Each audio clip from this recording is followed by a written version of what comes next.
and welcome to our program, Where God Weeps, a program where we speak about the situation of the suffering church around the world. Bahir Dar is a city in northwestern Ethiopia, situated on the south shore of Lake Tana, the source of the Blue Nile. It has around 170,000 inhabitants today, a small number of whom are Catholics. However, the number is growing steadily, and in particular the members of the Gumuz people have embraced the Catholic faith. To tell us more about the extraordinary evangelization work ongoing in this area, it is my great pleasure to welcome Bishop Lesanu-Christos Matheos of the Bahir Dar diocese in Ethiopia. Welcome, Your Excellency, and thank you for being with us here today on our program. Thank you yourself. It is my pleasure to be here, really.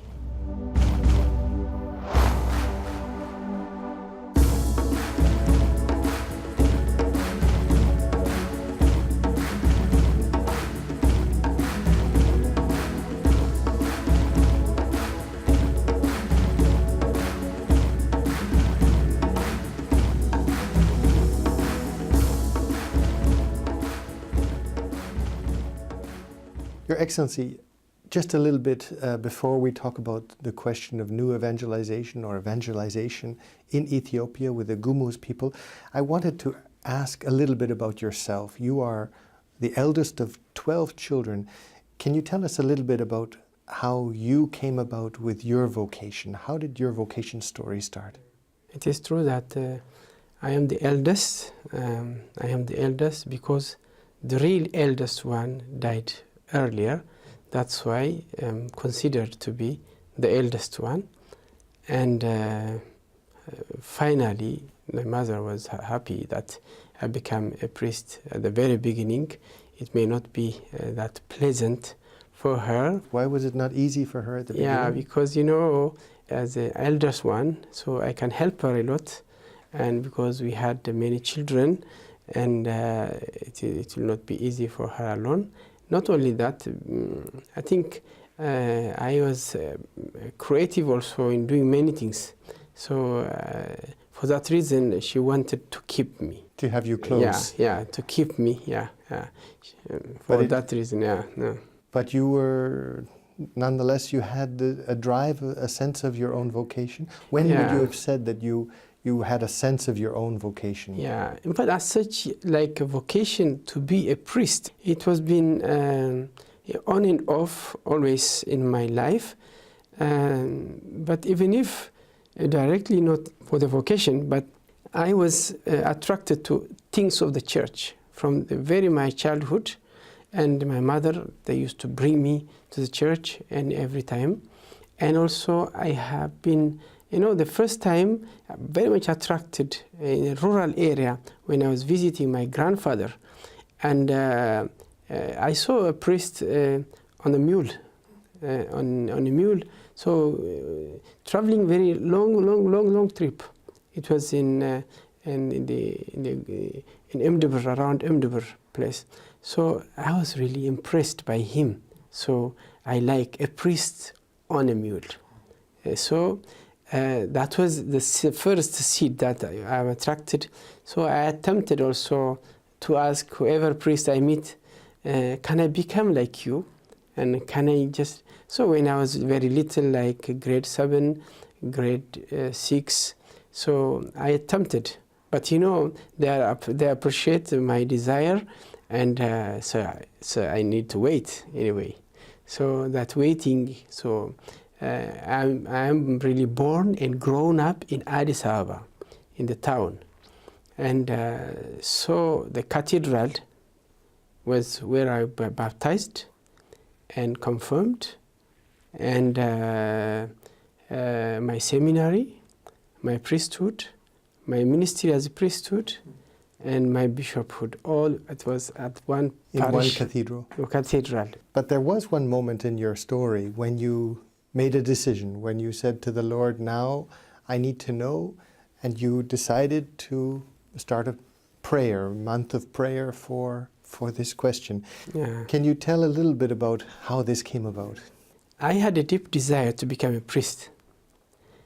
it was like the desire. It's not a desire to become something, because of there is something greater in it, like or a benefit, or but it is really the service, the ministry. In fact, I make a kind of like I said to myself, and shall I become a priest? So I have to make as a discernment. I use two ways. One is I ask the Lord Himself to decide for me. The other one also, I want to rationalize it myself, and then I want to use my reasoning, and then so what will I gain if I become a priest, and what do I really lose if I become a priest? So I have to measure, and then whatever is stronger, yes. I will go for it. Mm. So I said, as a priest, if you go a priest, so I will not marry. That is because as a Catholic, there's no other way of. And also, but I will become a priest. I will get a training. That means I'm going to study the Bible. And then, but if I don't become a priest, so I get married, and then the advantage is getting married, and then you will have by having someone with you and a girl with you, so you will satisfy something. As by not having a woman, then there is also you lose something, and also you suffer a little bit. So there is sacrifice in it. So when I measure, so instead of suffering by not being able to preach the gospel, it's better that I suffer with something of the flesh to enjoy carrying out the gospel to the others with capability. It's not just what I want to just to preach. It is, the desire for celibacy come later. It was not the first. When I get deeper and deeper, knowing the gospel, knowing the Bible, knowing the teaching of the church, then that took over the celibate life. This is one of rational way of. Once I came to know, now it is not easy. I cannot just decide and go. Your Excellency, you've been in many different parishes and dioceses. Now you find yourself near the Gumuz people. Yeah. How would you describe, who are the Gumuz people, and how would you describe these people that you are now working with in primary evangelization? Yeah, it's a very interesting story that the Gumuz I came into contact. It was not that after becoming a bishop that I came to know them. Before separation of this diocese, I was serving as Secretary General, that is, and also Vicar General for the diocese. That was the time I had to accompany sisters, a Combonian sisters, and who has been there already in Mandura town, in the forest town. You don't see a single house made of stone. All the house is a mud house. And then we live there and we go to the interior. That moment was, I had a desire. I even said to them, the sisters, I wish stay with you as a parish priest and work here. And I cannot leave my duty where I'm being given to look after the whole diocese. And that is how it really began and came closer to them.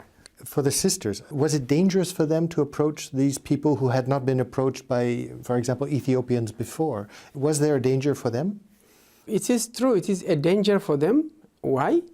Even the Ethiopians who are living around, other religion, I don't want to mention any religion, but other religion, you can call whatever religion, they are not interested first. Because it seems that these people, they are not really able to learn. And also these people, for them, killing a person killing a chicken is not really different. It's the same to kill a person and a chicken. Yeah, there is also a story used to be told by many people. There was a small child has a chicken, small chicken, and then one day the father, while going home, so because he has to bend, and then he walked on the chicken, and the chicken died. And the child came later and looking for his chicken. There is no chicken. Asking for the father, where is my chicken? So he told him the truth. So he got annoyed, and he put his arrows, and then he shot with the arrow, and he killed his father. So he deserved to be died, because my chicken also died. That was how the mentality. Yeah, a small child can do that. That was the mentality, and but they took risk. The sisters really took risk. They entered to the village. No one dared to do that. And then, there at that time, to be a white person by itself has privilege, because Gumuz people, they had a great respect to the white. Why? Because they know that the white people, they came from far, far, far away to help us, not to take our land. So there's a respect for the white person. Yeah. For the red one, like us, if you are particularly known as Ethiopian, then they're afraid, because they don't trust us. So very easily they can kill you, very easily. Did they have an understanding of God? And how did they live this understanding in union with nature, for example? Yeah, they believe in some kind of God. They have the name. Like Mose is one of the words they use for God. Yamba is another word. It is like Lord. You know, one day Jamiletti, the first missionary, was showing a film of Moses. So they heard the name Moses. With a big beard of Moses. That is our God, they said. Because they use that Moses, the word, and then looking at him, and then the people who are really around him, sometimes, when they're walking, they use the same kind of, when they carry things in the film, they see. And also they discover something that Gumuz is the first person in the world. That's what they discovered, because Moses is one of the first people, after Adam and Eve, and they consider themselves, like him, looking at it. So when the sisters came, there was already a sense or a welcome to this message of God, of Christ, of the Holy Spirit.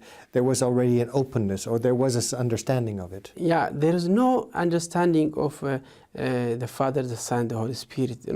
It's just at least about the Creator, and what the Creator is telling us about the 10 Commandments. In fact, they started with language teaching, because the people want to go to the school, but they have a problem of study. So these people, Tilda and Jamlet, they went to village to teach them letters, at least they can speak English, Amharic, so that they will be courageous in front of the others. So they feel really backward, so they don't want to mix with other people to avoid this. But this is changing now. I suppose the culture is coming to a point of change from being hunting and gathering society in the woods to one that is becoming more and more in contact with Ethiopian society. Yeah, because now it is changing. But the sisters, they had to do many things in order to change. Like they had no interest of education. And because their style of life is every day they have to go for hunting. They are hunting, they are naturally, they go to the forest and they're collecting fruits, and that's how they used to live. So in order to teach them to open the school, they go early in the morning at 7. The school will finish maximum at 9 in the morning. After that, they cannot teach. They will not find anyone. Everybody is in the forest, scattered. So with the permission of the elders, they do these things. And then after they built a building, a school, and then there was no one was coming, so they used the system and they went to the elders. Now we build a school, no one is coming, so we are going to give it back to Agau. Agau is a people who are living, a red people who are living beside them. They are always a kind of enemy. And then when they hear, so then the Agau will grow, you will go down. That was a shock for them. So the elders, they gather the people, go to school. Otherwise, the others will be stronger than us. Yeah, that was really a type of a changing of mind. And then they, little by little, they change. And how about the social relationships between men and women? Marriage, for example.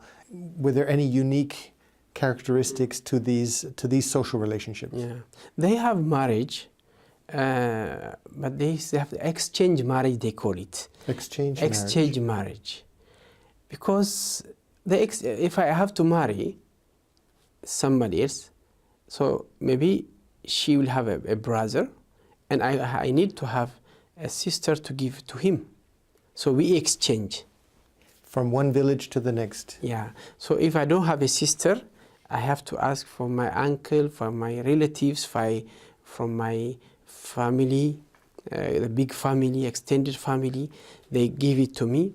If I don't have anything, so I think I have to pay something, a big a dowry. Yeah, a dowry. Yeah. But they prefer exchange marriage. Exchange marriage, yeah. So that until this time, that has been respected. Even if now people are conscientized, they know that it's not really the way to done. Love is more important than anything else, but still, this exchange marriages, easy. these social customs. Yeah. You now have recently baptized 300 catechumens. First of all, it must be a tremendous joy to see slowly the fruits of these years and years of work of the sisters and yourself. And how is the faith accepted? Is it with joy? How do these people are taking on the Catholic faith and baptism and this new life that the Church is introducing? You know, so I want to thank first the Combonian sisters and fathers. Immediately after the Comboni sisters, the fathers are followed at Gilgal-Beles. And the Gilgal-Beles, and then the mission really extended around 35 chapels. They built. It's not built. It's under tree anyway. So small things. The village, and next Goblak. It is continuing toward the Nile, the new dam. Whereas now with these 300 people, another direction is Dibati and Bulen, Wambara. It continues in another direction, may reach to the same place, but another direction. You know, unfortunately, we don't have many priests to send to this place. Otherwise, it could have been a great blessing for us. And you know, I was baptizing 35 children at once, young people at once, 65 at once. I did with the Combonians 17 at once, and most of the time the young people. Most of the time young people. They are being well formed. The new things here we see. First of all, it's a diocesan priest is doing the job. Not only being a diocesan priest, an Oriental, a diocesan priest. You know, sometimes as Oriental, to go out for mission, for some people, may not be seen, like because mission is considered to be someone from abroad comes to you, but not for you local people, yourself to go out. But I think with the message of Pope Francis, so we're being really awakened, and I have in this new diocese, only one priest, one diocesan priest. With the only priest is really had courage. The first day he's been appointed there, within 2 or 3 months, so he managed to baptize 12 of them. And then the next time they received the first communion, one of these is Takala, his name. He's one, he really went to his village and he shared his faith, and they were impressed by his testimony, and they want to become a Catholic. The whole village? The whole village, the whole family, father, mother, children. There's no, without any separation. You're baptizing a whole village in that? Yeah, the whole village. And then, so now ahead of them are waiting for us. How many more? Many more, in fact, I was dreaming to reach by August to 1,000, to reach 1,000. But in fact, it is not we doing this job, it is the Lord himself. It is really, the mission is opened by him. We cannot take any credit for this. It is his, in fact I say, it's a gift for us. Lord is giving to us. So really they do these things. They said, they consider as if God came down from heaven. That's what the word they said themselves, the group, the adults, the elders, are saying this. We feel that we are seeing God. And because they never had been given attention and considered to be useful, or burdened with many kinds of rules and regulations. Anyway, now we are very happy.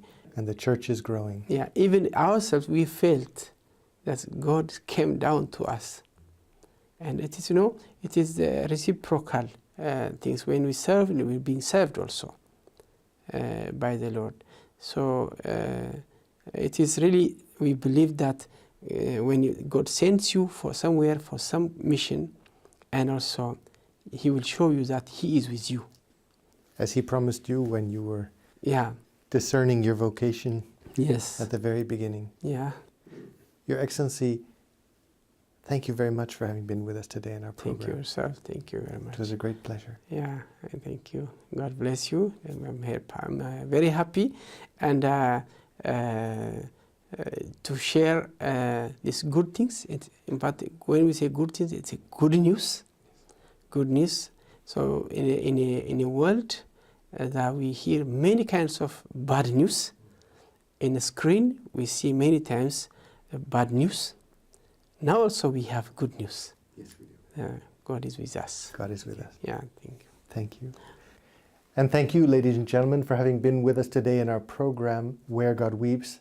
And if you'd like to know more about the work of His Excellency Bishop Lesanu-Christos Matheos with the Gumuz people and how you might be able to help, I would encourage you to look at the contact information at the end of this program. And we look forward to seeing you next week. Take care.